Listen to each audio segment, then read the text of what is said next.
Damarların sarımsaq və limonla təmizlənməsi. Bizə 4 limon və 4 baş sarımsaq lazım olacaq. Sarımsaqları təmizləyin, limonları dilimləyin və çəyirdəkləri çıxardın.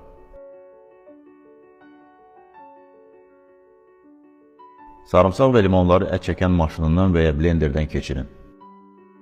Alınmış kütləni 3 litrlik balona boşaldın. Üzərinə balonun ağzına qədər ilıq qaynanmış su dökün. Qarışdırın, qapaqla bağlayın. Balonu 3 gün ərzində otaq temperaturunda saxlayın. Vaxtaşırı qarışdırın. 3 gündən sonra suyu süzün.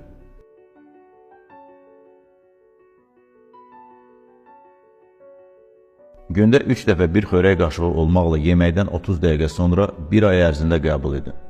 Bu vasitə damarları təmizləyir, təzyiqi salır, baş ağrılarını azaldır, insanı daha gümrah edir.